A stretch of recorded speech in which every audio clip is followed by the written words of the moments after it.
মৃত্যুর 2 মাস পর উদ্ধার হলো ৩৮ টুকরো কঙ্কাল। সেই কঙ্কালের সূত্র ধরে পুলিশের তদন্তে বেরিয়ে আসে রোমহর্ষক এক হত্যাকাণ্ডের রহস্য। অটোরিকশা ছিনতাইয়ের উদ্দেশ্যে 2 মাস আগে নির্মমভাবে হত্যা করা হয় মিলনকে। এমন ঘটনা ঘটেছে সাভারের আশুলিয়া মডেল টাউন এলাকায়। পরে সাভারের বিভিন্ন এলাকায় অভিযান চালিয়ে 3 জনকে গ্রেপ্তার করেছে পিবিআই। মাহতাব মিনহাজের রিপোর্টে বিস্তারিত। ২৯ সেপ্টেম্বর ২০২৫ বিকেল ৪টায় নিজের অটোরিকশা নিয়ে আশুলিয়ায় বাসা থেকে বের হয় ১৫ বছরের কিশোর মিলন। রাত পেরিয়ে গেলেও আর বাড়ি ফেরেনি সে। পরদিন মিলনের মা আশুলিয়া থানায় একটি সাধারণ ডায়েরি করেন। দেখতে দেখতে 2 মাস পেরিয়ে গেলেও মিলনের কোনো খোঁজ মেলেনি। ঘটনার ঠিক 2 মাস পর ২০২৫ সালের ১ ডিসেম্বর আশুলিয়া মডেল টাউন এলাকার একটি কাশবনের ভেতর থেকে মিলনের প্রায় ৩৮ টুকরো কঙ্কাল উদ্ধার করে police bureau of investigation PBI.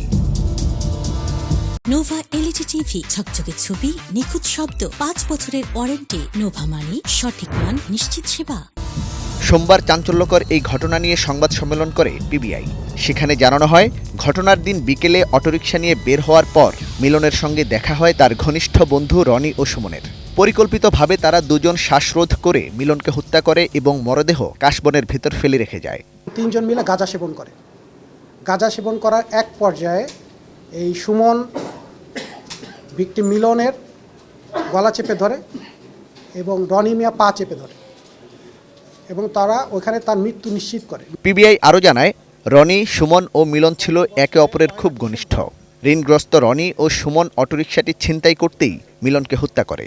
ছিনতাই করা অটোরিকশাটি তারা ৬২,০০০ টাকায় বিক্রি করে দেয়।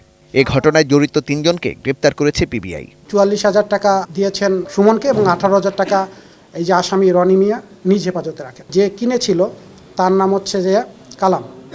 তার কাছ থেকে আমরা সেই অটোগ্যারেজ থেকে তাদের শনাক্ত মতে এটার অটোটা আমরা উদ্ধার করি। এ ঘটনায় আরও কেউ জড়িত আছে কিনা তা খতিয়ে দেখা হচ্ছে। এর সাথে একটা চুরির ধারা সংযুক্ত হয়, যেহেতু মাহতাব মিনহাজ, এটিএন নিউজ, ঢাকা। অটোরিকশাটাও নিখোঁজ ছিল।